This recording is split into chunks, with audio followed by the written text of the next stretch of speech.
Hey, everybody. Well, here I am. I'm back for another season of the Coach Howard Show, and I'm excited. Every Sunday evening at 7 o'clock, I'll be coming to you. Um, New format this year. It's going to be exciting. We're going to talk Buckeye football every Sunday. We'll have a former Buckeye football player as our guest every Sunday. But what I'm most excited about, also, we'll have a high school coach as well. But what I'm most excited about, man, is my co host that's going to be with me every Sunday. And you all know him. His name is Jimmy Bell, former Ohio State Buckeye, TV personality, does a lot of things on television with the Buckeyes on Saturday mornings. I'm excited to have Jimmy Bell in as my co host. When I thought about having a co host, the first person came to my mind was Jimmy Bell. Personality wise, knows the Buckeyes, knows the game, and he's my guy. So we'll be a great team together throughout the rest of this football season. And as we'll talk Buckeye football, high school football, little professional football, we'll talk about whatever. It may be times that we may not talk football. It may be some other things that may pop up within Central Ohio that we may have to have some candid conversations with different people. I also want to let you know that I'm in the process of putting together a one on one special with the mayor of Columbus. I'll let you know more about that as time goes on, and it should be relatively soon, as we'll discuss the teen violence and all the crazy things that are going on in our city. Um, but right now, let me talk about the game that we did the other night um, at TKDS Sports um, at Pickerington North High School. What a game. It was a good game. When you talk about rivalries, that's probably the best rivalry in the state of Ohio. I know there's other rivalries out there, but I guarantee you this is top one, two, or three. Um, Tough game, but Pick North pulled it out. And this is a team that we've had the pleasure, myself and Derek have had the pleasure of doing a couple of weeks in a row. We watched them against um, Pick Central, and then we also watched them against Upper Arlington. And this is what I'll tell you about Pick North, what I think about Pick North. Defensively, they remind me of the old, and I know that some North fans don't want to hear this, but they remind me of the old Pick Central defenses. Dominating. This defense is dominating. They play one hell of a game. But here's what impressed me most about Pickerington North, what I saw the other night. The game that I watched them, and those of you that know me, you know I'm very candid. I speak my mind, I speak the truth, uh, because I know you wouldn't want it no other way. But when I watched them against Upper Arlington, I was a little disappointed with my guy, the quarterback. Nice young man. I didn't think he played exceptionally well in that game. That was just my opinion. And I said to people throughout the week last week, and even to my partner, uh, Derek, the other night, I said they're going to win if their quarterback plays well. And man, did he play well! I was so impressed with him and the way he played the other night. He was on the money. He made great decisions with that football, threw the ball right on the money. The one pass that he threw to the receiver that was over 200 yards. Matter of fact, we'll have Coach Hillrich on here tonight. He'll close out the show. He was a last minute guest, but I wanted to get him on here to talk about his football team, along with Coach Stanley Jackson of Westerville North, former Buckeye quarterback as well. But I wanted to get him on here. But he dropped that ball into him in that corner. That had to be the prettiest pass from a high school quarterback. It couldn't have got no better than that. Right over top of the receiver, right into the defender, into the receiver's hands. It was phenomenal. But I'm excited about tonight. I'm excited about Stanley Jackson, who's just done a great job with this Westerville North football team. You know, coming in, you know, talking to a lot of people were saying, well, you know, this is Westerville North. You know, maybe they'll go 500. They're not going to do a whole lot this first season because they don't have talent at Westerville North. This is what people were actually saying. And the only thing that I was saying then, and I think I told a couple of the coaches, I said at Westerville North when I was up there during their game, I was on the field talking to a couple of them, and I went up for a practice. I said, you got to give them a chance. You know, they're coming in, it's their first year, they've got to build, you got to give them a chance. But let me tell you something. This staff that Stanley put together, Coach Jackson has put together, of these Buckeye guys, and with a Michigan guy, yes, a Michigan guy, Coach Ray, Marcus Ray, what a job they've done with these kids. You know, when people talk about coaching, you know, and coaching this and coaching doesn't do this and coaching does this, well, let me tell you something. These guys know the game. They've coached these kids up. And you look at what Prime doing is over there in Colorado, you better look at what's going on over at Westerville North with Coach Jackson, Beanie Wells, and these guys, because they've got these kids believing in their self and believing that they can win. And that's what they're doing. A program that hasn't won in years. They're undefeated right now with a big game coming up this week. 2 undefeated teams against Delaware. But listen, before we get any further, I know my guys probably waiting. We're going to go to commercial, and when we come back, Jimmy Bell, my guest co-host, will join me in what's going to be a great season. I should say the odd couple, but I'm not because we're a lot alike. We'll be back after this commercial.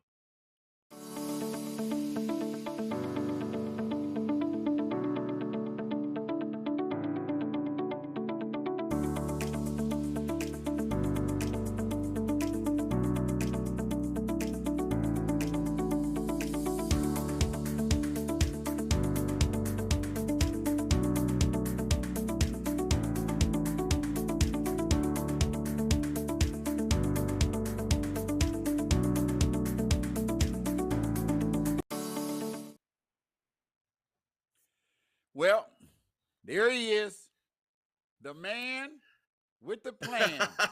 My co-host for the rest of this season will be on Jimmy. I said, Jimmy Bell, I said, they probably could call us the odd couple, but we're not the odd couple because the we're name is so already much alike. taken. Yeah, absolutely.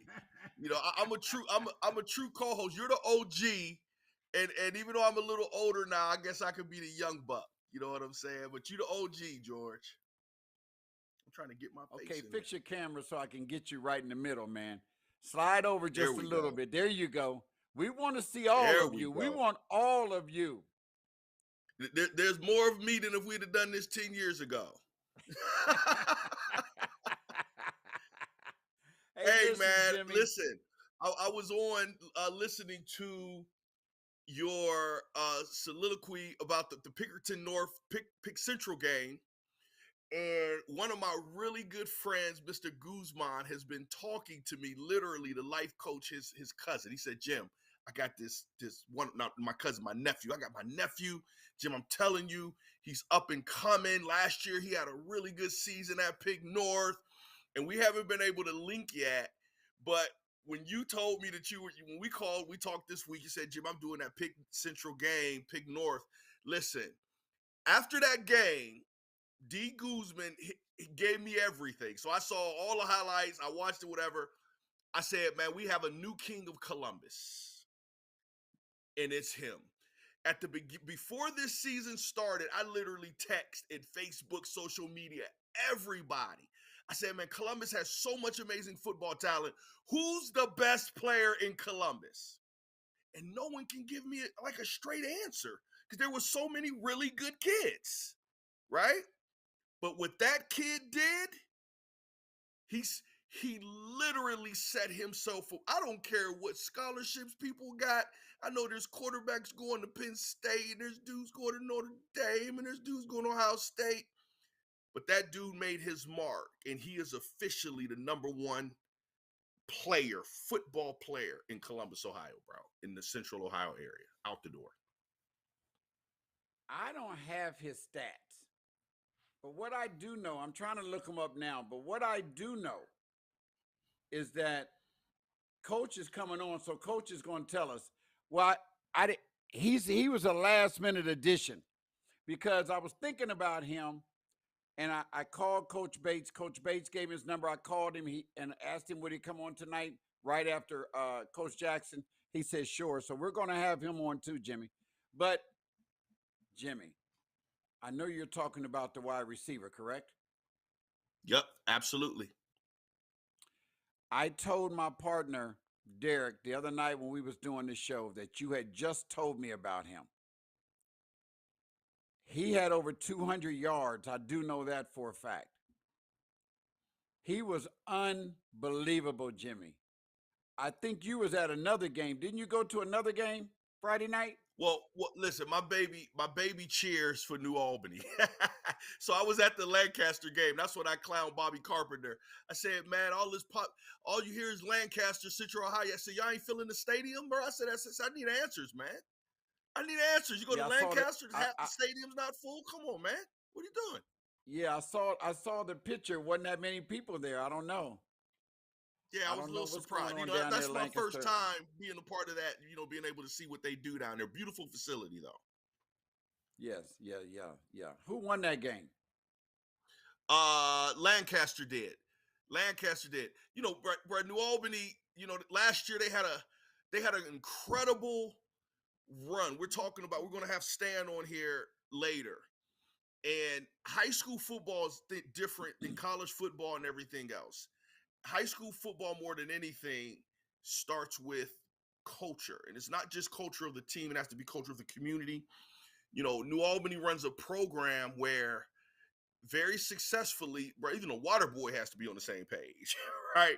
Because it's that old school wing tee based upon having smaller dudes. Where last year they had some tough seniors. Now, and you've seen this in basketball, right? Where you got some basketball playing seniors as opposed to having a senior class of athletes. Those basketball playing seniors, they got a little bit of a different dog in them. Football is very similar. Well, last year they had a lot of football playing seniors in that offense, and no one could stop them consistently. Were they better? No, not by any means.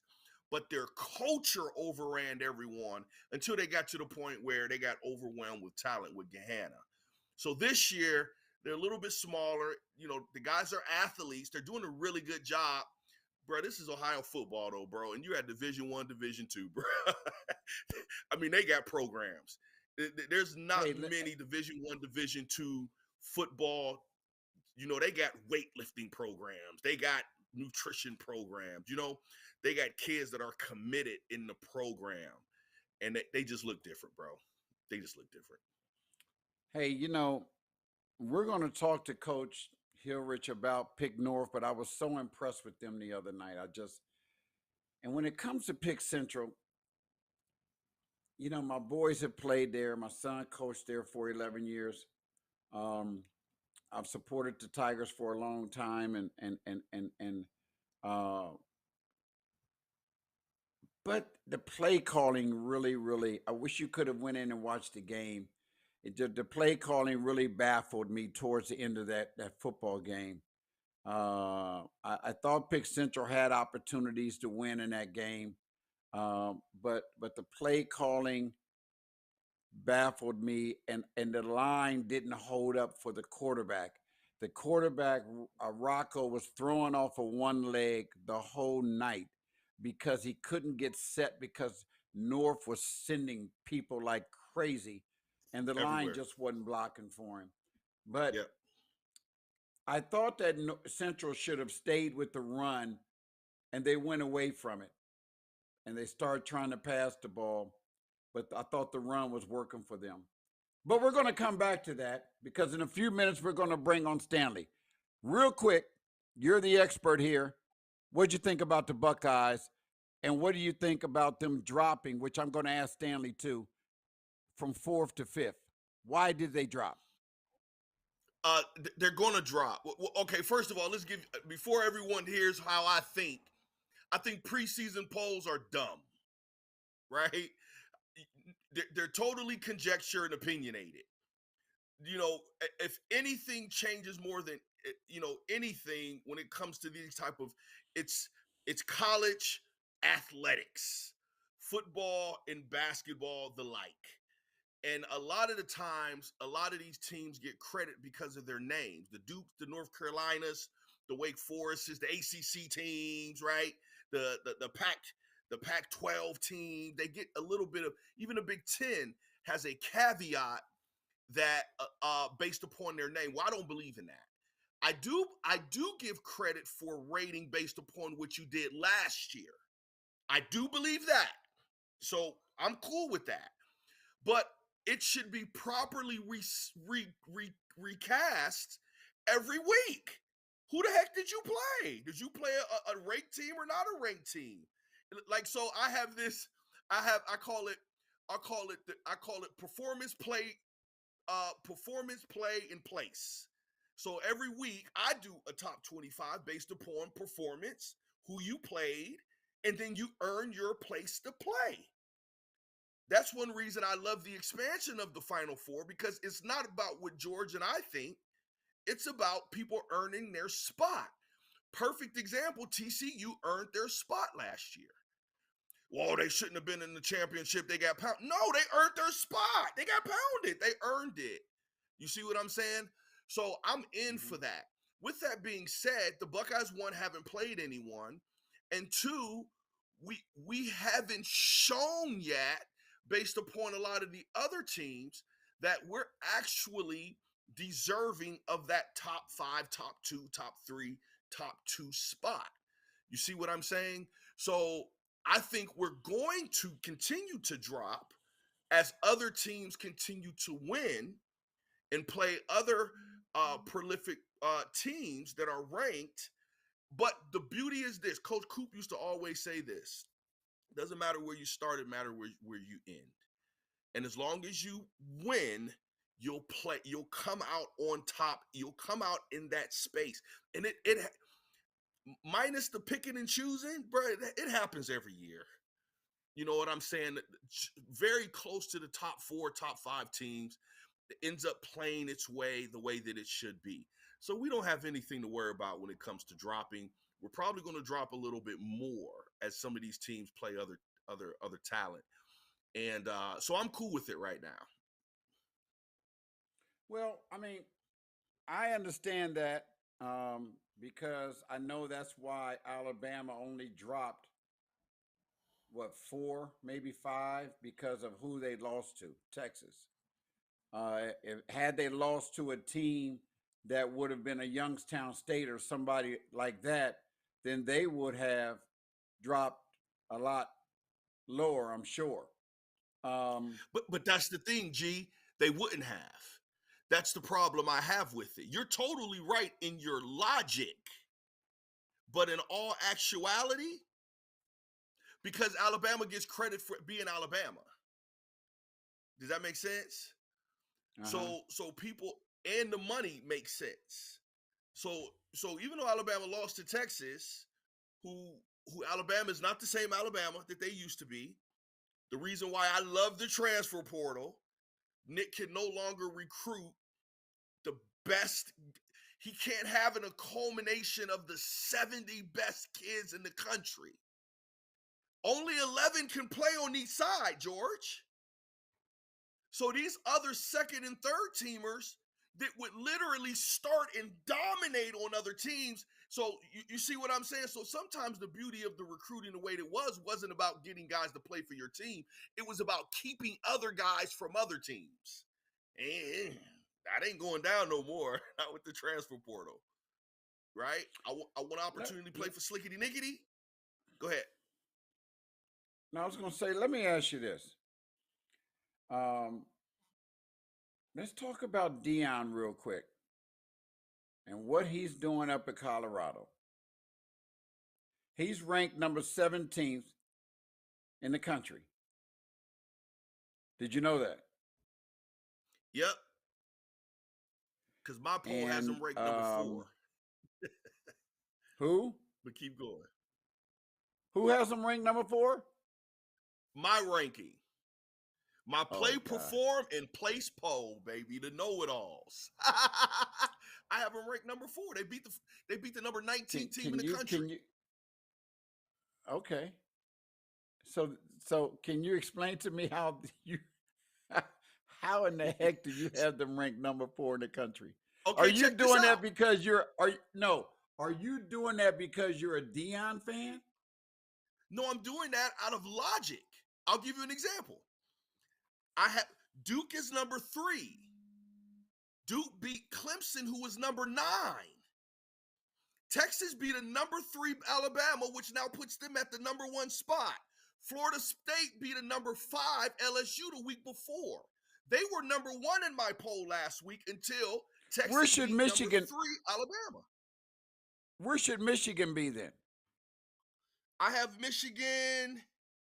I have Michigan at number 19. I have Michigan at number 19. I have Ohio State at number 21. We haven't played any ranked opponents yet. And the other teams that haven't played any ranked opponents, they have beaten regular Division I teams by more points. So you play the games, you perform, and then you place. Not who I think is the best, not who George thinks he's the best. Now listen, we can have a back and forth about say two teams that are super close based upon who they played and the score, I'm in for that. But I'm not in for Alabama losing to Texas. And my poll has them at number 24 because they're the first unbeaten team, but they got beat by a high-ranking team. LSU comes up underneath them. You see what I'm saying? It's very logical. It's not based upon what someone thinks. So I'm cool with Colorado. They got to play. Deion, listen, I can love Deion all I want, bro. You got to play. Play on the field. That's what's so impressive. What's so impressive is not Deion. What's impressive is what them boys is doing on the field, bro. They're doing it. Deion ain't doing that. Man, please. So here's what Deion is doing. Deion has showed us this. I've always been a Deion fan, but this is not why I'm so impressed just because I've always been a Deion fan. I'm impressed because what Deion has shown is how you can take a group of young men and you can make them believe in themselves. As you and I both know, because this is what we've done for years. I've been doing what I do now for 41 years, basketball. Talking to young men about their games, talking to them about what they need to do to make it to the next level, what they need to do to get better. This is one thing I know. You know football, I know basketball, and I know it well. What Deion has done is he's taken these guys and he's made them believe in themselves no matter what anybody else says to them. This is why I love that clip. And I wish I could pull it up because that clip that Deion comes on and he says to people, when he says, I don't care about, why should I care about what you think about me? Yeah. What he's doing, Jimmy, is he's changing the bar right now. He's changing it. He's changing it for a couple of different reasons. Social media, what his team is doing on social media. You're going to see colleges start doing it. You'll see more and more by the middle of the season. And then next year, you'll see them doing it as well. College coaches, they'll be able to be themselves. Where now you probably have a lot of college coaches that really can't be themselves because they're so worried about what people are going to think. Well, Deion is changing that because Deion is being Deion. He's a Christian man. He's old school. He demands a respect. His teams are very disciplined. You know, there's things he will not accept from his kids. They can't wear earrings. There's a lot of things they can't do. And they come out on the field and they play hard. What is your thoughts? What is your thoughts? Roofers are furious about this new product. I love it. What is your thoughts? I'll give credit to one person in front of him. Deion just does it with a level of soulful electricity. But you know, Mr. Harbaugh up north did it, and everybody hated it. I told people on TV on Fox ABC, I said, listen, y'all can be Buckeye fans all y'all want. I said, Jim is going to change that program before they're actually good because he has a Deion in him. He doesn't know how to do things but the one. He's an old school cat. I don't know, you know, he's not as obviously as flashy as Prime Time. And when he started, the whole social media thing and all that other stuff wasn't prevalent. But if you remember, he was recruiting and people was calling him goofy. They was calling him weird. They thought he had mental illness because he was relating to the kids. And not just out of how homie from LSU, who I'm not a fan of, does. I think he genuinely understands or believes he understands because he's been there. You see what I'm saying? Now Dion does it, and he does it. He works with, he's a rules guy. I've been that guy. Whenever someone used to get in trouble, people would call me, Jimmy, what do you think about paying the players? I say, man, follow the rules. Follow the rules. Don't come to me when a cat get in trouble for doing something he's not supposed to do and call it a financial burden. Follow the freaking rules. And then if we want to have another conversation, we can have it. Dion is similar. Think about it. Dion called out everybody at NIL. He said, where's the work at? He said, where the work? My son doing work. Travis and them got commercials. Yup, I got my homies set up with NIL deals and they working.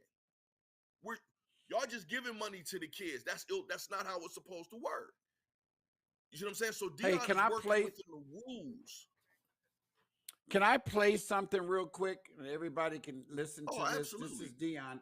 And I want you to tell me what you think a lot of people thought about what he said. Because we do things that have never been done. That's the way our life has presented itself. We do things that have never been done, and that makes people uncomfortable. When you see a confident black man sitting up here talking his talk, walking his walk, coaching 75% African Americans in the locker room, that's kind of threatening. Oh, they don't like that. But guess what? We're going to consistently do what we do. Because I'm here and they ain't going nowhere. And I'm about to get comfortable in a minute. Because guess what? These young men in there right now, they believe. Not all of them believed before. But right now, they came up one by one, twos by twos. Coach, we believe. Now they believe. Now Boulder believes.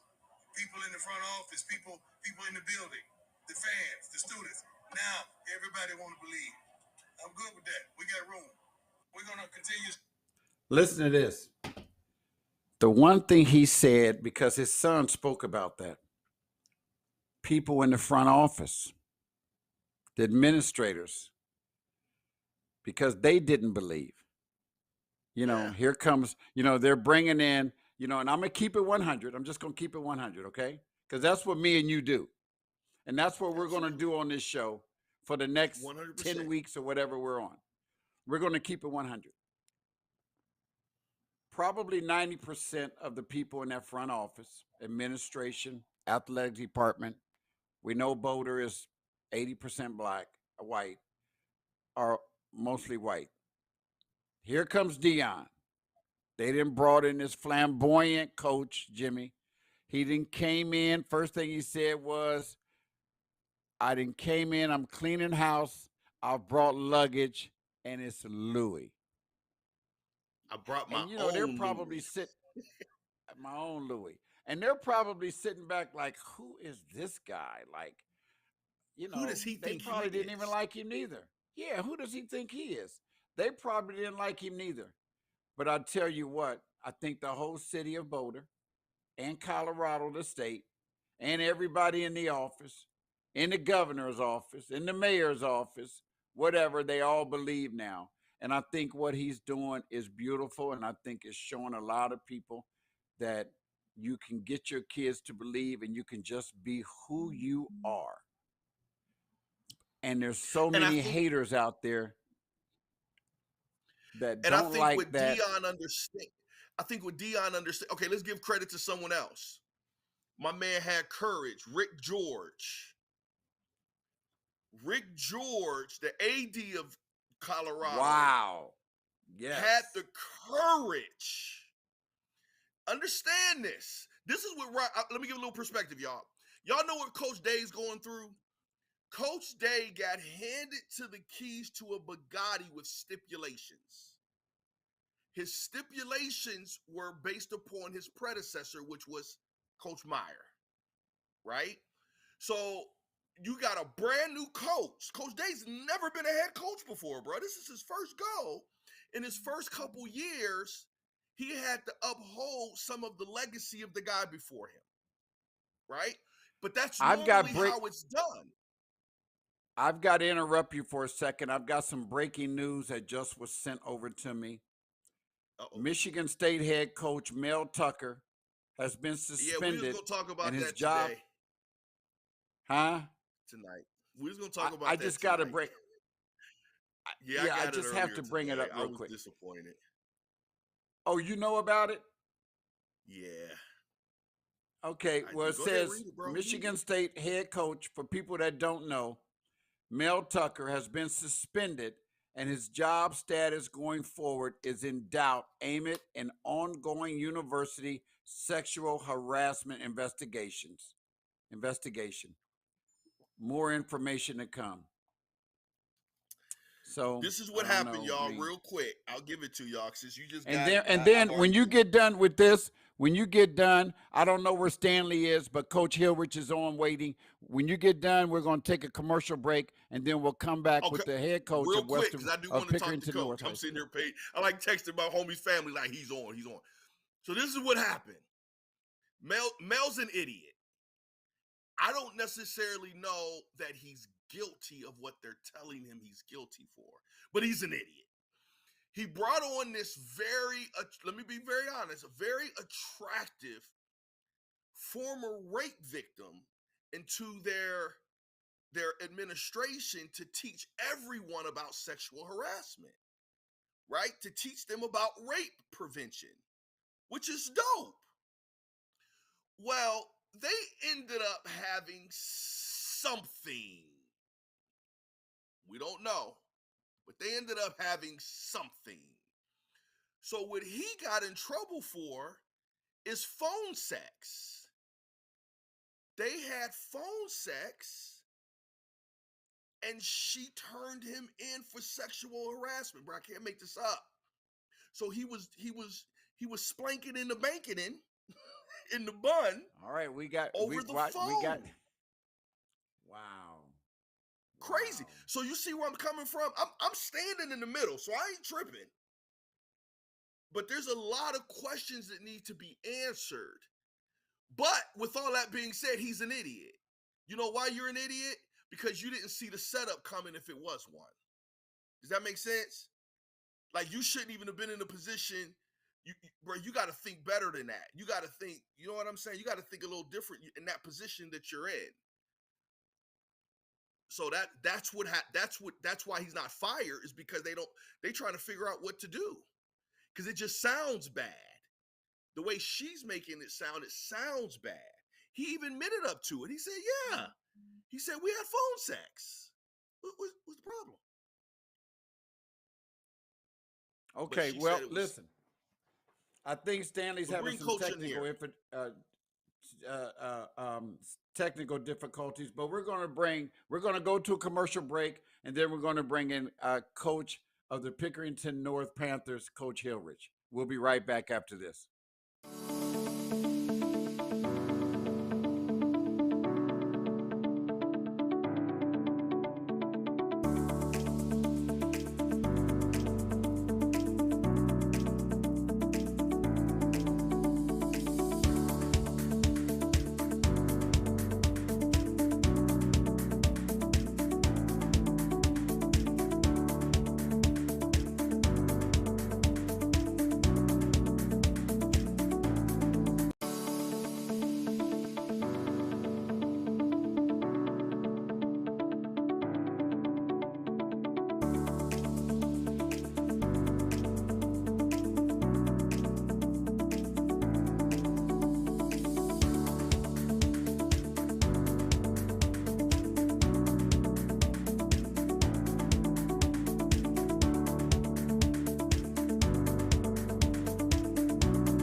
Okay, we're back to the Coach Howard Show.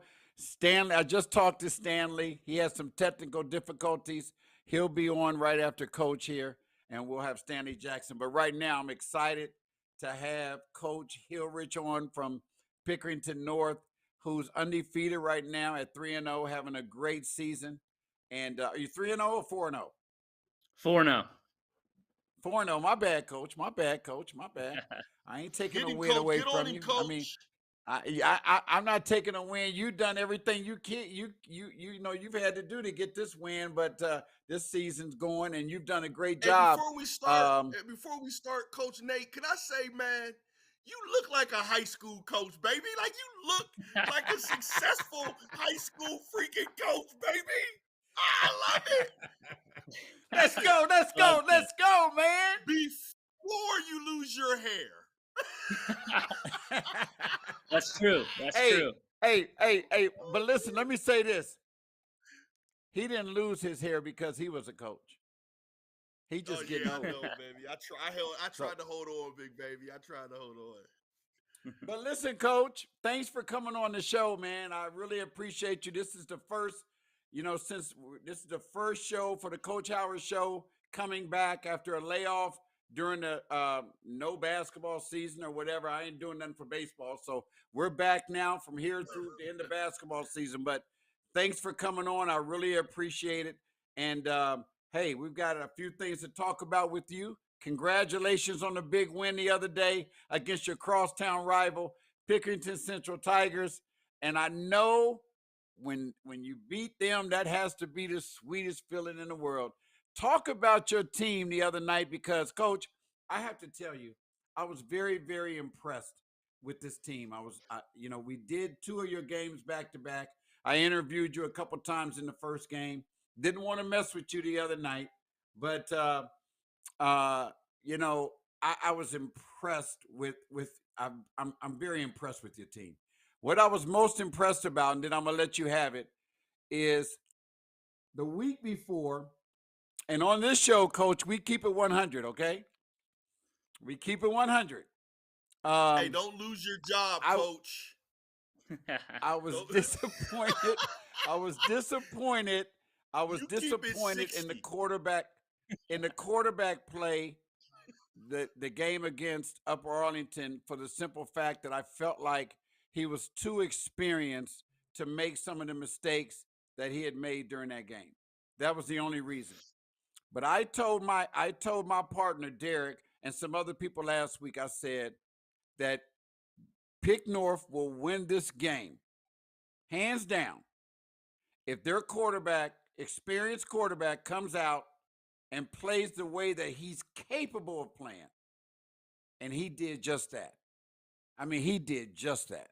He was phenomenal. We're not going to even talk about the receiver. Jimmy's going to hit you with that. But, I mean, your defense was phenomenal. You put pressure on the quarterback. You had Rocco throwing off 1 foot all night long. Your offensive line was good. Your team was good. Talk about that victory the other night and what it meant to you. Yeah, first off, appreciate you guys having me. I got on here a little earlier, got to hear you guys, and it's entertaining, you and Jimmy on here. So I appreciate you having me. I'm going to have to tap in each week. So, yeah, that week, talking to you, UA, you wanted to talk about the Pick Central game the next week, and that's how it is around Pickerington. That's the game everybody cares about. It's Ohio State, Michigan. And let's face it, they've been the king for the last 20 years. They've been on the top, kind of ran the town. So, we're off to a great start, went down and beat Cincinnati Elder at their place, beat UA, beat a state championship team from Pittsburgh, but still, we kind of had that, we gotta beat our rival. So I think everybody was doubting it. I think you're one of them, that we could do it. And I think you're true. Like, we had our quarterback's 3rd-year starter, Landon O'Connell, what you're known for, the big games. And I thought what he did an incredible job of. He was comfortable. He never wavered. He handled the pressure, and that's what you got to do in the big game. Didn't turn the ball over, and let our playmakers make plays. And we did, and we scored 39 points. If anybody tells you that Pick Central is going to score 34, I don't think anybody thinks they lose the game. And, we scored 39 and took care of business. Coach, I have to counter back with something you said. You said you thought I was one of them, but I got to come back. And I know, Jimmy, I already know why Coach said that, because for many years I've been with Pick Central. I mean, there's no hiding that. My son coached there. All my boys played there, and a couple of them played against Coach. But this year, it's a different ball game. We're not going to get into all that, but I was going with you guys. I picked you guys to win this game because I've seen Central play. We did their game. I did your game, and I just thought that you guys were the better team. and I think you guys are the better team. I think you're one of the top 5 teams in the state. Uh, um, so you weren't right this time. Not this time. Maybe last year, coach, but not this year. Appreciate it. So I'm a Pickerington guy. I root for both Pickerington teams, but I think you guys can take this quite a long ways if your team continues to get better and get better. Jimmy, I know you've got a couple questions for Coach. Hey, Coach, one thing I always preach is and live a lifestyle is culture and consistency and legacy. Can you put your finger, whether it was in the spring, winter, summer, pre-summer, summer camp, could you put your finger if there was a different aura, a different energy within the program, within the fellas, within the coaching staff, within you guys as a collective that made you see, hey man, I think they have it? Because obviously to me, sometimes I think a lot of times some guys are smarter than smarter you have to be. As high school football. And a lot of it is getting guys to believe, because you don't always have to win with the best guys, but you do have to believe with the collective of the people who believe the most in the same direction. Can you pinpoint a time when you kind of maybe thought you saw something within the program? Yeah, no doubt. I mean, you're right. You guys were talking about Dion earlier. There's no question that the players at Colorado believe, and I think when I came here, that was really the thought was how do we beat Pickerington Central, because that was really what we needed to do. Pickerington North's been really good, been one of the more consistent programs in Central Ohio, and all have always kind of been that the rival across the street has got us. And I think really what's I think made this team a little different is this offseason, the kids love each other. It's that friendship, that bond, that brotherhood. I know you're a former Buckeye. It's one of those things that they're proud to be a Pick North Panther, and they hang out outside of football. They do things together. They care about each other. They have each other's back. I think that's a special bond. That you have that, it makes for special teams. Yeah. I think sometimes in high school football, and there's no knock on them, I'm just talking, having the best players sometimes could make you complacent. And in Central Ohio, for those 20 years, that's exactly what Pickerington has had. They've had the best players. Well, the best programs in Ohio don't necessarily have the best players. They got some guys, but they don't have the best players. One of the things that, and I can see it, and we're going to talk about Mr. Bowman, right? So I've been following this kid for about a year, one, because of his family, and two, because of the guys that he's been training with, he's been committed to, to help him believe in this Hope Fitness, right? So I tell everybody about Hope Fitness, and it's like, it has nothing to do with the NFL guys. It has nothing to do with how hard they work, because they do. I said, the best thing that I've seen about Hope Fitness, and I've seen these cats from the beginning, is that they take these kids from, it used to be city kids, but they'll take these regular kids who want to be awesome. They're training them, and they get this weird leadership thing in their head that as coaches and family and parents hope our kids get. Not only do they walk in it, they take it back to the team. And they're holding the kids accountable in the same way that they've been held accountable, right? And every team that I've seen that has had a Hope Fitness guy on it, you see that level of commitment out of the team. Does that make sense? There's a little togetherness that some of these dudes, gel. Now, listen, I'm a Mr. Bowman fan now. I call him now the new king of Columbus. I'm putting no pressure on you, Coach. but I've been trying to find who's literally the best football player in Central Ohio, and no one can give me a straight answer. But I saw it on Friday. That kid is incredible, and it's more than just his athletic ability. It's everything that comes with it. Can you speak upon that? Yeah, no doubt. And I love DA. Me and DA played at Ohio Dominican together for a year. So oh wow, okay. We've had guys when I was at Hamilton Township as the head coach. We had the Hope boys there. So we got a long relationship, me and Da. So So we you go way back. understand where I'm Love saying? him. Yeah, we love our guys, and I think that's what makes really Pickerington special is all of our guys are kids that want to go train and get extra work in. If it's with Da or there's 3 or 4 other trainers and different guys that do great stuff. We like that because it's kids that want to get better and get extra work in. So I think that's a great thing. I think anytime kids want to get better, it's great.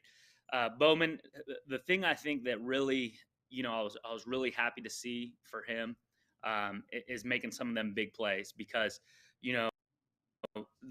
he has the ability, the speed, the size, and all the things that's needed. But at the end of the day, we told him this summer we did some 7-on-7s, and he was a dog at the Ohio State 7-on-7. We went to the Final Four, and I've told him if you want to be that guy, you got to make those plays in big games. When you throw it up and it's a 50-50 ball, Preston Bowman, it's a 95-5 ball now. So he kind of has taken over being that guy that he's going to win those 50-50 battles. Hey, Coach. My son, he works out with several of my boys have worked out with Da, and my son worked out with him all summer and put about 10 pounds of muscle on him. But Da's my guy. He's been my guy for a while. But Coach, talk about your line up front. I thought your offensive line up front, your big guys, they open up holes for that group of running backs that you have because you're running back by committee. Even though you got to Ohio State commit, you got another guy over there, man, that was, getting real busy the other night. Talk about how your guys embrace the kid that transferred over with all the hype going to Ohio State, but yet they're still putting in big time work. Talk about that. Yeah, I love our offensive line. I think one thing that really is important when you look at a team, when you don't have a lot of sophomores that you're counting on, and we don't. So our line is a lot of experienced guys that are juniors and seniors. They're big, they're strong, they can play. Huge. So, so I think that's really important, and they're confident. And then, we have the 3-headed monster back there at running back, and they just wear on people. And if you can see our games and you've seen 2 of them, as the game goes on, those 2 to 3 yard carries, all of a sudden, those guys are break for 10, 12 Yeah, yards. they turned to 10, And 20, really 20. they're Yeah. fresh and they're healthy, so they're fresh and healthy. But, I think that the thing that I really love about this team, and it's talking about the culture, is how selfless our kids are, because a lot of places and teams that I've coached, the kids want to get there. So it's we got Derek Ross, who's an incredible receiver. Our tight end, AJ Miller, is going to UAB. 3 Yes. great running backs. Preston Bowman goes off, and you see all of our kids are running, cheering, celebrating him. And I think that's what makes great teams, because they're all about just finding a way to win. And that's what you saw on Friday night, is everybody on our team just, wanted to win. We had our defensive tackle going to Illinois. He runs the touchdown at the end. And, everybody's going crazy, loving him up. And it's just one of those things, you just like a team that they all care about each other. Incredible. Jimmy, you probably did. I don't know if you've seen that play, but I'm telling you, man, we were ready to jump out the window up there in the booth when great play call too, Coach, because I need you to tell me and tell everybody watching what made you decide to run that particular play with the big fella, but he Oh, had yeah, I some missed wheels it. on him, man. He I got to came get it. around I got to that see it. corner with some speed. You got to see it, Jimmy. It was I got to unbelievable. see it. It was a moment that he'll never forget in his life. It was a moment, and I know that moment because my son had a moment like that against Pick North years ago when he caught the pass in overtime to win the game against Pick North. So I know that moment, but he will carry this moment with him for the rest of his life. What made you decide to run that play with the big fella, Coach? Well, I'll tell you what, we knew the game's on the line. And when the game's on the line at that point, you got to have your best players in the game. We had a similar situation. He's only ran the ball twice. Week 1 against Elder on a 4th and 2. And he got that. And on that play, I don't think we blocked anybody on their team, but they just couldn't bring him down. And then this week, I don't think we really had a choice. When we told him he was going in, he was getting the ball, and I don't think there was anybody tackling him. I'm surprised the ball didn't hit you when he threw it, because he threw it about 150 yards in the air. So I'm gonna text you the video of that right when we get off here. I need to Please see it. do. I need to see it. So, That's awesome. so how was the feeling on the sideline after he scored that touchdown? It pretty much iced the game right there. There was only about 2 minutes left. We went up 2 scores. It was one of those things. Just all the hard work and the pressure that was on some of our players and kids, like our quarterback and all these seniors that have been in this game. I mean, the last 2 years, Pickerington Central's knocked us out of the playoffs. 2 years ago in 2021, we beat them at our place, and then they beat us in the regional semis. So it was really good to kind of control the game and beat them how we did. So, Coach, what's the formula? Not the formula. I don't want you to give any secrets away.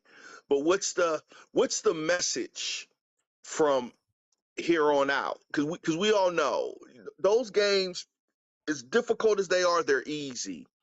Because if you can grab hold of that emotional standard, you can get past the bad and work consistently to the good a little easier. But what happens when you're playing a team that you're not emotionally attached to, right? And you still have to be consistent. And you're doing everything right, but you're still getting your tail kicked, right?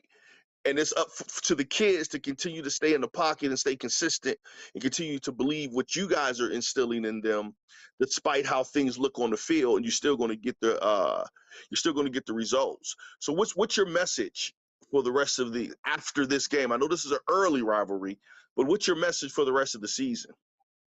Yeah, I think that's the challenge for every coach. I think is week to week, keeping your team consistent and being able to focus on the process of trying to get better each week. We play a really tough non-league schedule to start off the year. Really big games. It's easy to get up for Upper Arlington and Elder and Pine Richland from Pittsburgh and your rival. But now when you start to get, as the year goes on, it's making sure that those little nagging injuries and all those little things. How do we make sure that we have a great practice? We have a great lift tomorrow morning. All the things we do, we just got to stay consistent and kind of have that competitive excellence. Now That's good. Good luck to you, Coach. Pick Central's a good football team. So I think they'll bounce back. They'll have a good season the rest of the way out. And it never fails. As you know, you've been here how long now, Coach? This is year 7. Okay. Jeez. So you can't. What year did you come? I was 2017, so I came right for Pick Central's first state championship, where they beat us twice that year. Beat us in the regional final. Xavier Henderson's senior year when Meach was a sophomore. We had Jimmy football my first year. I remember. So I don't know if you remember my son. He played on the end, Jaron Howard, but yep. He was a monster. But anyway, let me say this. You know what I'm getting ready to say. You know what I'm getting ready to say, don't you? You know what could end up happening again. It never fails. Every year, Jimmy, I'm not lying to you, man. Every year, it seems like Pick Central and Pick North end up meeting in the playoffs. In the district. I don't know why. Yeah. Maybe the God set it up like that. I don't know, but it happens. Can you see that happening again? It's logical. Maybe, Coach? Yeah, it's funny. It's at the game. You seen there was every media, people were there. It's sold out every single time I've been here at Pickerington North. That's they played in 7 years, and like I said, there's a chance we could obviously play again. And what makes this rivalry, I think, so much greater than all the other community rivalries is when we're playing. It's in such big games. We're playing in the regional finals. We're playing in the regional semis. My first 3 years, we're playing for the OCC championship. We're not in the same league now, but it always means so much. So not only for our community, but state is watching. They're wanting to know who wins the game. I mean, we played on ESPN. So it's one of those things that it's a pretty special game, and down the line we'll worry about that. We got to like Jimmy said, we got to focus on next week, because that's the the killer. When Ohio State lost to Purdue the one year is staying focused, getting back at it. We haven't arrived. We haven't won anything yet, so we got to get back to work. Coach, I think that we're going to let you go, but I don't think this team will have a problem with that. I think that you have a great coaching staff. I think you do a great job with this team, and I don't think you'll have a problem with that. I looked at your schedule today, and I think you guys should be okay. I think you guys, I think you'll keep them ready to go each and every game. I think they'll stay motivated because you guys have something special, and you have an opportunity to get downstate and come out of this region. I think if everybody stays focused, and I want to wish you good luck. I think you can get it done, and hopefully we'll get you back on again by tournament time and talk about going into the tournament. And Jimmy, you're going to have to get out and see a Pick North game, man. I'm coming, man. I'm part of the family now, baby. I'm coming. Minus that Illinois. You didn't let some guys go to Illinois and UA, B, C, D, E, F, G. You know what I'm saying? The only letters I know is OHIO, baby. You know what I'm saying? No, I'm teasing, Coach. Congratulations to you. Keep it rolling. He's got one going to Ohio State, Jimmy. The running back, I heard you tell me that. Yeah, Yep. and the receiver, watch Ohio State. Watch them true. come into the mix. Mark No my doubt. word. So, Well, hey, I Coach, appreciate thank you you very guys. much. Hey, have a Nate, nice have a good day, one, sir, guys. Coach. Good luck next week. Yes, sir. Thank you. And tell Coach Jackson, congrats from me. He's doing a great job. Don't think anybody thought Westerville North would be 4-0, but they got it rolling up there. They do. Hey, and that's another possibility. You guys can meet them in the tournament too. Yep. Yes, sir. All All right, right. Coach. See you later. Good talk. Hey, it Yes, was sir. great. It was great. It was great having Coach on, man. I mean, he's doing a great job over there at Pick North. I don't know what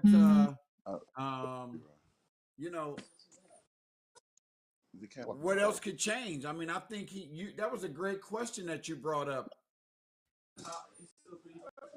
But this is the deal, G. This is how it works in Ohio, and I'm sure it's this way across the country when you have really good football, which Ohio does. And Columbus is a little weird because it doesn't have the consistent culture. Pick Central has been the longest running consistently in our modern era. I know back in the day, they used to have a couple teams. Columbus operates in classes, right? And you've seen it, where dudes will, they'll come up through the ranks, they'll pick a school, and they're pretty, that school will be popular or they'll be really good until they graduate. Once they graduate, the team will be average again, and then you're off looking to the next school. But generally what happens, you have your Youngstown Ursulines that are perennially good. You have your Xaviers that are perennially good. You have your Molars that are perennially good. You have your St. Ignatius that are pretty good. You have your Lakewoods that are perennially good, with the expectation. Now, this is the difference. When you get some guys, then you're expected to tear it up. So it doesn't not help that I heard that they at least have 4 big-time Division I athletes on their team. Jeez, They've actually got more. They've actually got more than that. But we're going to go to commercial, and Stanley's on here. He's waiting on us. And as soon as we come back from commercial, we'll have former OSU quarterback, Westerville North head coach Stanley Jackson. We'll be right back.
How's your work with this computer? Hey, I'm just jamming to the music that Kevin is playing, but I want to welcome in Coach Jackson from Westerville North. Hey, Coach, you finally made it. I feel bad you kind of forgot about us, but it's okay. We're gonna let you go on this one, though. No, I'm Hey, just G, we're kidding with you. small fry now. You know what I'm saying? We're small fry now. We got to step our game Matt, up. This is our first shot. Stan is 4-0. We got to step it up. that you normally get with a little reminder. You know, I was over at the school watching film, getting ready for the big showdown of teams this weekend. Yeah, you guys have Who do you guys a have? big game coming up this. You guys have a big game coming up this week with Delaware. You both are 4-0, and it seemed like you almost gonna have a big game for a couple of weeks coming up here now. So, you know, that's what happened when you do the job that you're doing over there. You know, congratulations, man. You're doing a great job over there at Westerville North, and I was talking about it when I first opened up the show how um, many people before the season started, when they spoke of you guys being over there, they said, "Well, they may not be." You know the chatter. They're not. They won't do that much this year. You know, it'll be, you know, maybe a couple of years before they do anything, and you know, so nobody. I don't care what anybody says, other than probably you, your wife, you know, the coaches, the players thought that you guys would be where you are right now. But when you talk about Prime, Coach Prime, and what he's done over there, you can look at Westerville North and you can see what Coach Jackson and that coaching staff has done over at Westerville North. You've made them guys believe. You guys have went in there and done a great job. And Coach, if you can talk about the process thus far and where you are right now and how you got there. Yeah, I mean, you set them out there. I don't know if we've arrived yet, but the reality is we've still got a long way to go. But I think we're heading the right direction. And I think some of the naysayers came about after our preseason, but we deliberately scheduled a very difficult preseason. So we opened up with our first 7-on-7 against Springfield, right? Team that almost won a state championship, and then our first tackle scrimmage was against Glenville, Reynoldsburg, and Trotwood. You know, three very athletic teams, physical teams, and then we got Atlanta. And so, based on the results of those scrimmages, people thought we were down. The reality is, our guys were still learning how to play varsity football. Defensively, I had one guy returning that played any varsity football from a year ago. That was at Wentworth. On the offensive end, I had three guys returning. So a lot of very young players, a lot of green players. And, you know, when you play this game, it's different when you go from 7-on-7 to real tackle. And I think the guys had to realize that they can play with anybody.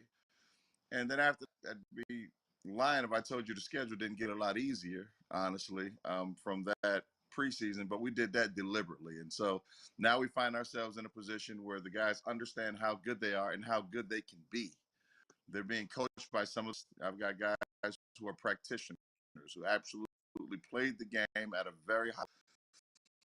You know, the toughest part of every day, and him always bringing up the '97 national championship for that team up north. But side of that, you know, the coaching staff is outstanding. I can't take a lot of credit. I don't call plays. What Marcus Ray and Reggie Germany and Eric Smith have done with this offense is exceptional. And then on the defensive side, you got co-coordinators with Ashanti Webb and Winfield Garnett. You got Paris that jumps in with them. I mean, so these guys really know what to do, and they're coaching at a very high level. And we've really established a new culture at Westerville North, and we've set the bar extremely high for them. But this stretch will prove who we are. The next 4 games is the toughest part of our schedule. We knew that's how it would be. And it starts with undefeated Delaware Hayes, who's got a really good quarterback, a very good coach up there, a very disciplined team. And then we get South, the second rivalry in town. And then you get Big Walnut, who the last few years has been pretty good. And then we get Canal Winchester. And if you get through that unscathed, then that's a pretty good run. It'll show that we're a better team than they were in the last few years. Jimmy. I know you got some You know, questions to ask your former. Stan, and the thing, the dope thing is that, bro, this is high school football. You don't, the fellas don't have to be unscathed. They just need to know how to fight consistently through the ebb and flows. And I think that's also been, in the last 4 games, you guys have had a various journey of victory, right? Some you guys learned how to, beat people up, and then some you've learned to battle, and then some you learned when things aren't really going your way, how do you stay consistent, and it'll literally come out on your side, which is super dope. Um, can you talk about, and I'm happy you told the people, like, I don't call plays. That's really dope. You don't call plays. Well, that's not the extent of a coach, and that's not always the extent of the success of a programs. A lot of it is you being the architect, you being the buffer, you being the understanding, you being the visionary, not only with the team, but with the parents, the coaches, the community, the administration. I don't think a lot of people understand how that juggling act. You're like juggling with shot puts, right? With spikes on them, trying to keep everything together. Talk a little bit about how that's been. Yeah, you're right. There's a lot of moving pieces to being a high school football coach. A lot of the things really that I really didn't anticipate, to be honest.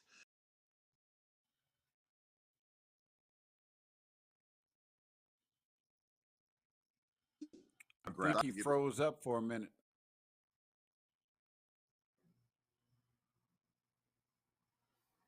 I think he froze up on us. Yeah, It's he his has internet. Yeah, it's his internet. At the same time, That's holding what them it is. accountable. There you But go. for me, I think my biggest challenge, honestly, Jim, has been corralling the coaches. I knew they were going to be very good at what they do. But when you get a bunch of alpha dogs in a room, and I think the expectation was we wouldn't figure out how to work together, right? Yeah, that's So good. that's the biggest challenge, getting all these dudes with big egos who've been very successful to work together, to trust each other, to be able to collaborate at a high level. And so far, so good. And that really was my main responsibility. Now, don't get me wrong, I can design the defense and the offense and call plays with the best of them. But from a leadership perspective, I thought it was important to surround myself with people who are just as good or better than me. That's And good. I think that's what we've got. And here's the other thing. Look, I always remember this line, because when we were growing up, during the holidays, especially Christmas and Easter, you always get that Moses movie, and I'll never forget the point when Pharaoh told Moses six, but they weren't going to give him any straw. And so I bring that up to say this: that the cupboard wasn't bare. We got plenty of straw here at Westerville North. There's some talent here, even though guys haven't played much, even though they were green. We players in the state. I've got a 2025 offensive lineman that currently is a 3-star, 6'5". He cut weight down to 295 pounds. He is going to be a Power 5 lineman, and I argue probably one of the best 2025 linemen in the state. We've got a wide receiver in Vari Adams. That was Jake Cook, by the way. Vari Adams is a kid that was mostly basketball, transferred 2 years ago from Walnut Ridge. Played mostly defensive end, I believe, when he was there. Didn't play as a junior. You can't find a better wide receiver in the state of Ohio than Vari Adams. He's 6'5", 200 pounds. He's a high school version of Megatron. I've got John Stevens Jr., who already has 7 offers, who's a hybrid kid, plays offense and defense, running back receiver. He plays free safety for us.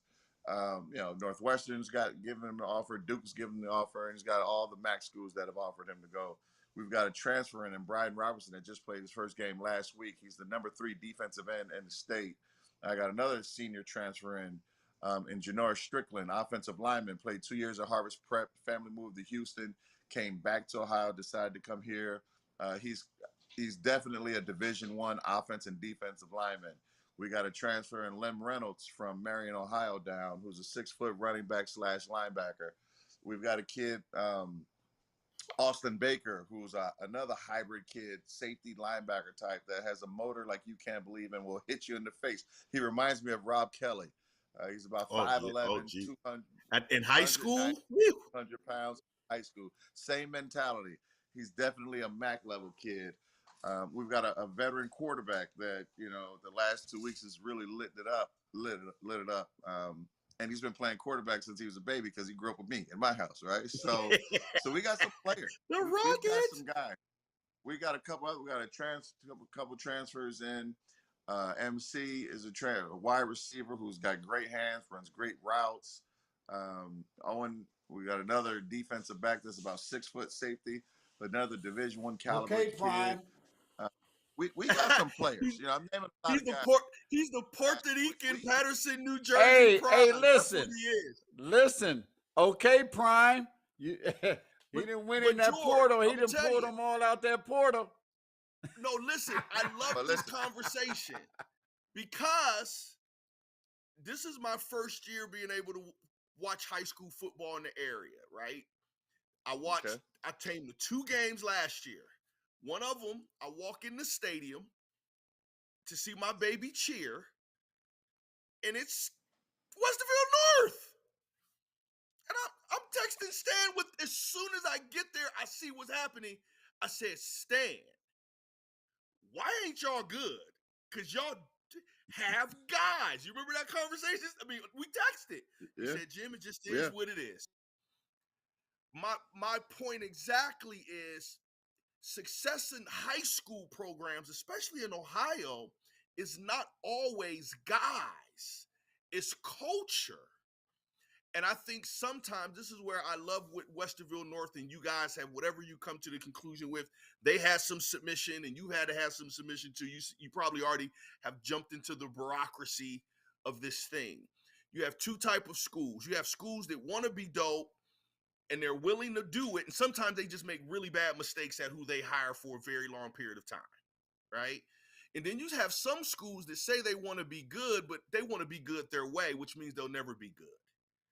Right. And I think Westerville North was one of those cultures that wanted to be good. They were doing the best that they thought they could do and just could never pull it off. And allowing you. Or maybe, just maybe, they had coaches who got the job, just to coach. You see what I mean? There's a difference when you've got. The bureaucracy still has to make the decision. Yeah, but you gotta have guys.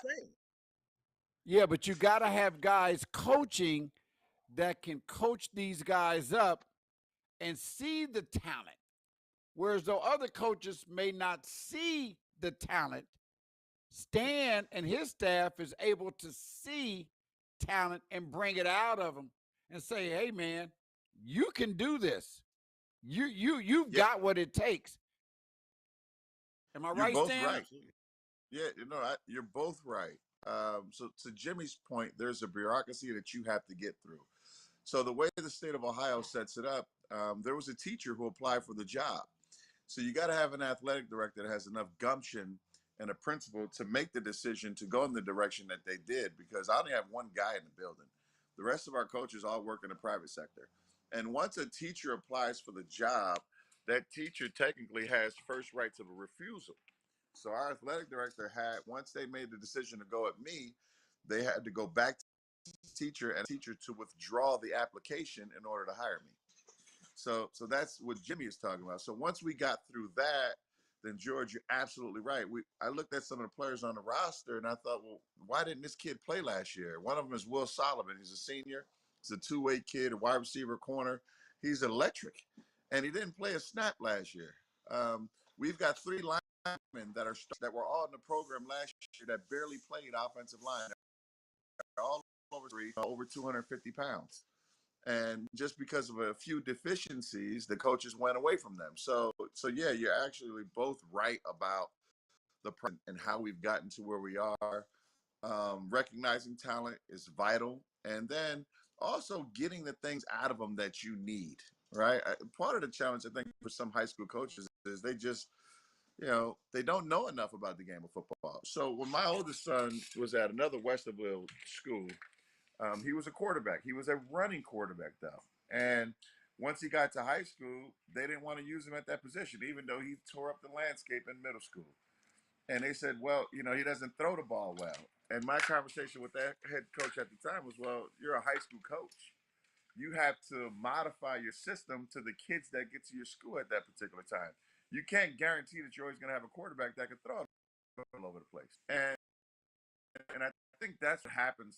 Jimmy, you mentioned the roller coaster that they go because you're not always going to have fit a system that you like to run. And talking with our, with Winfield Garnett and Ashanti Webb, was like, look, some years we're gonna have to run a 3-4 because we got a stud nose guard and we got more linebackers than defensive linemen. In other Yep. years, we can run a 4-3. We've got to be able to change to the talent that's in the building. You never know what's going to show up. I mean, you hope you always have a pipeline of good players, but you never know. I got to tell you, our class next year is loaded, and 2 years from now, we may be running a wishbone because I got so many backs. So we will change based on our talent, and that's something that I think most high school coaches don't do.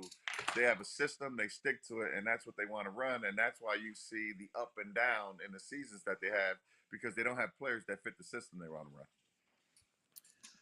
Hey Stan, I want to Wow. jump in, George, if you don't mind, real quick. Yeah, we're not going to hold him. We're not going to hold him too long. My team comes on in about 10 minutes.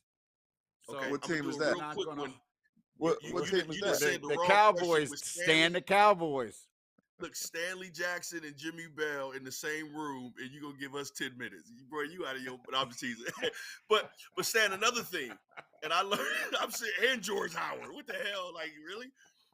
Talk to me super quick as you can about the level of intimacy that's required at the high school level to engage with these kids and the families to get the best out of these kids because it's high school.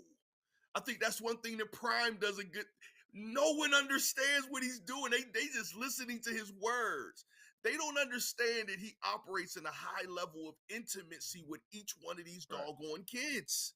But at the high school level, especially in Ohio, that's where the success of a lot of these programs come from. There's an intimacy that's built probably with the program, with the coaches, the expectation. Yeah. And when you don't have all the guys, you still are fighting. But it's because of a belief. Can you talk about that? Because I see that when I watch you guys play. Yeah, I mean, that's a great point. I mean, here's the reality. A high school coach, no matter what sport you play, can make or break a man. The lessons you learn should carry you a lifetime. And everybody's not going to play. Oh, no. Oh, there he Woo, is. go There keep he going, is. bro. There he Woo, is. you was getting Yeah. good, boy. That joker went out. I'm Yeah, like, we oh thought- no. Yeah, my phone. So the first thing is, and players, they know when you're genuine. They know when you really care about them, or they know That's when it's right, just a that's right. job for you. And so we're very honest with our players. We're very honest with our families. And we've got an old school mentality. My high school coach played for Woody Hayes, and then we played in the late. Coaching was different. So we're very tough. We have a high standard of expectation. We set a high GPA at 3.0. We expect that when they're in the public, they're representing Westerville North and their families a certain way, and we hold them accountable to a high standard. And then, we're very clear about what our expectations were. And I told them, look, everybody can't play. I got 11 guys on the field at one time. I've got 90 guys on the football team. Most of you will never see the field, but that doesn't mean you can't learn and you can't be good from what we're trying to accomplish. I'm trying to get you to be a man, not a football player. And I relay that to the parents. And we've got an open door policy. A lot of coaches have this 24-hour rule after a game. I don't. You want to talk to me about your precious commodity? Come on in. Let's have a conversation. But I'm gonna shoot you straight. I'm gonna let them know. I'm gonna let you know exactly why your son isn't playing. And I'm gonna invite you to practice. And I'm gonna invite you to watch film. And at the same time, I'm having conversations with your son about what my expectation is. And I'm challenging every one of these kids to make it difficult on the coaching staff to not have you on the field. And I think once they get that after a while, first they were a little intimidated by us, got to be honest, right? They go home and hear all the stories that their parents and grandparents are telling them about all these legends, these so-called legends. And then once they realized that we were really here for them, not for ourselves, I think they started buying in day by day. And we're still trying to get them to understand some things. But yeah, at the end of the day, it's not about football. It's about building men. Football happens to be a byproduct of that. The lessons they learn here will last them a lifetime. And my point to them is, look, football games in the meantime, that just makes the journey that much better. But I'm going to challenge you. I'm going to be hard on you. I'm going to be harder than anyone else in your life has ever been on you. I yell at them all the time. I press them. And the point is, and I tell this story, you've heard this before, Jimmy. Pressure can do one of two things. It can bust your pipes in the winter and flood your basement, or it can make diamonds. My goal is to make diamonds. So we put a lot of pressure on these kids. We've raised the expectation and we hold them to a very high standard. At the same time, understanding what their needs are. And that's part of my challenge with my coaches is making sure they can translate the message to every kid. Part of the problem with our educational system, it's a cookie cutter system. We end up kids in a straight row. We sit them in a desk, expect them to fold their hands and think they all learn the same. When we know that is not the case. So, trying to get my coaches to understand that some of these kids you can take into the whiteboard and draw it up and they got it right now. Others you got to take on the field and you got to run it 500 times. There's some you got to constantly talk to. Some can watch film. You have to meet your player where they are. How do they learn? Yes. It's the messenger's responsibility to make sure people get the message, not the other way around. And we've been able to accomplish that so far, and that's why we've had the success so far in this short season. Very noticeable. Stan, I'm gonna tell you, I appreciate what you do. I love you. I'm biased, but I'm also honest like you. And I was excited when you took the job. You don't need defending by any means, but I did take a couple bullets. It didn't take any fat away from me. I wish it would have, so it was kind of useless of me taking them. But I really appreciate but to see what you guys have done, and I'm not talking about wins and losses. I'm talking about the attitude, the product of the fight on the field looks remarkable. Does that make sense? And I appreciate you doing that because the kids in the community and the parents, they deserve it, and they all will follow in their life journey because of what you had the courage to do there. I appreciate it, bro. Hey, I just want to thank you for coming on the show, but I want to share this with you. Matter of fact, Stan, I think we'll be out this week to cover your game this week against Delaware, and then we'll be back to cover you again against Canal Winchester, being that that's going to be two undefeated teams, which I believe it will be. That's just my opinion. But the one question I have for you, Coach, is when you went to your guys and you asked them, you told them your vision, hey, I may get this job coaching. I would like for you guys to come with me. I want to build something special over there, and I think we can do it together. How did that come about? How did you come about saying, okay, these are the guys I want? How did all of it come about, and how did they receive it when you brought it to them? Believe it or not, this was years in the making. Because we all have kids, and a couple of us have kids that have already come through high school programs. And we saw, and we weren't happy about it. And we were coaching for free at the youth level. Last year, I was coaching with no kid at the youth level for free. So these are once you have a love for football, and so any opportunity to do something close to it, you jump on it, even when it's for free at times. So I knew all these guys were already coaching in some capacity or wanted to coach. And we had been talking for years that we need to get to a high school. We need to get to a high school so we can change the dynamic of high school football in the state of Ohio. Because here's a reality that doesn't make a lot of sense. A lot of coaches are intimidated by former professionals because they think pressure and don't really want them around. And especially most coaches don't want somebody around that's smarter than them or knows more about the game than them and will challenge their thought process. Well, that wasn't the case with us. I knew these guys were good, and I wanted to be surrounded by good men who could teach the game of football and who could teach life. Because, Reggie Germany owns, 2 Crumble Cookies, adding 2 more to it. So these guys can talk to him about owning, franchises. Ashante Webb, agent. Winfield Garnett has a technology company. Beanie Wells owns a bunch of properties. Marcus Ray still works in broadcasting with ESPN. So not only are these guys great football players, but they're professionals in some other area and their ability to mentor these kids goes beyond football. So it was easy. Once I got the job, I knew they would come. I knew they were chomping at the bit. Here's the other good news about it. I made sure a handful of them had kids that could play football.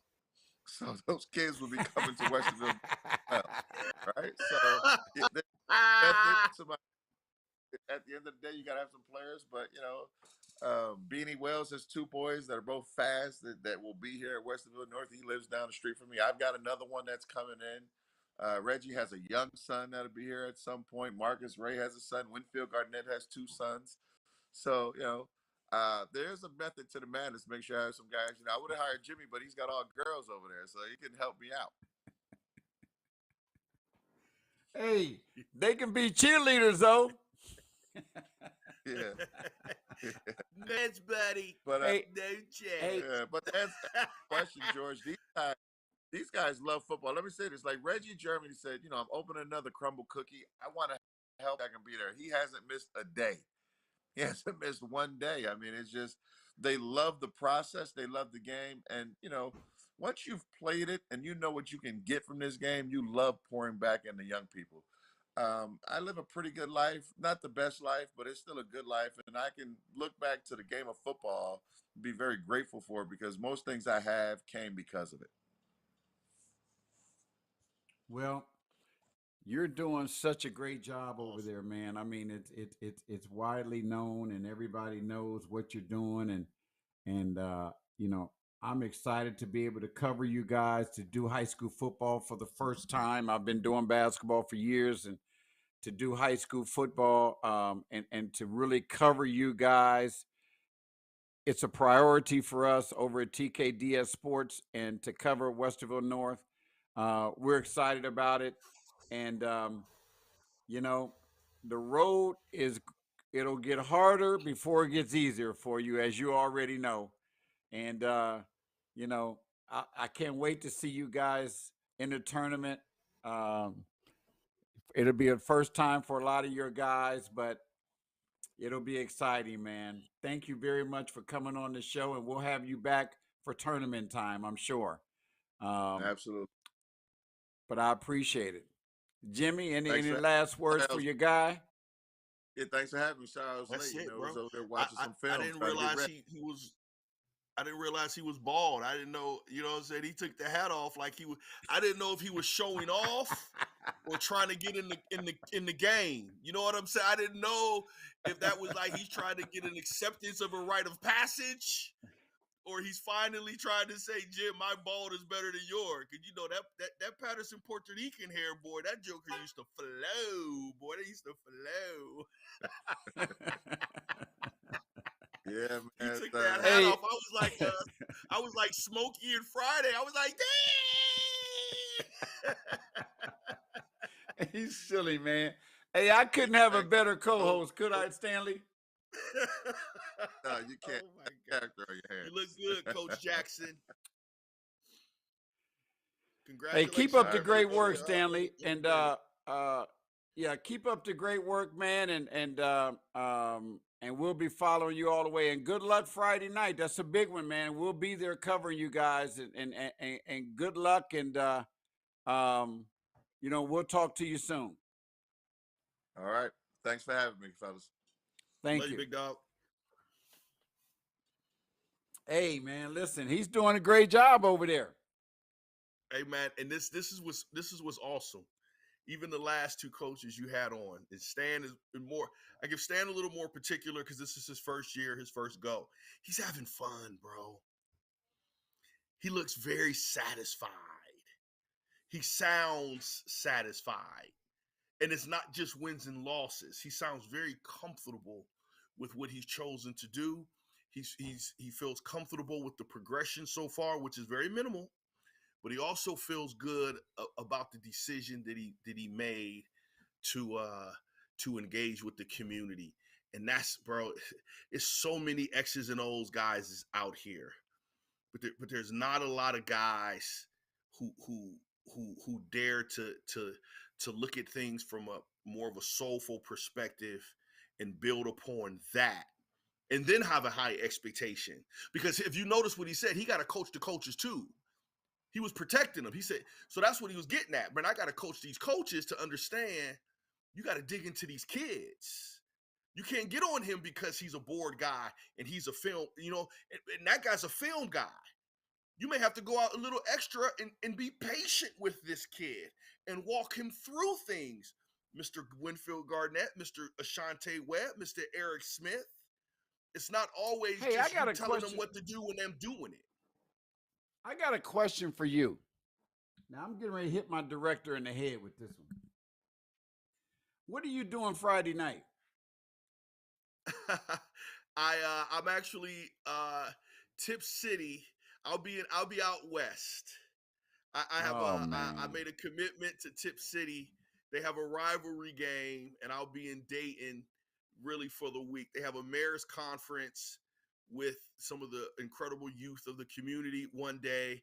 I'll be speaking in the area up and down 75 the next day, and then I'll be in Tip City, motivating the kids to a victory. I think it's against. Well, I was supposed to be at one place on Friday night, but I think my mind has changed. I think I'm going to go out there with my guy Stanley, be on the field, talk to all my guys. The last time I was there and I was on the field, I know all his coaches. They was grabbing me and talking to me, and I think I want to go back out there and experience. Yeah. I think I want to go back out there with them and experience that again, man, and just be there.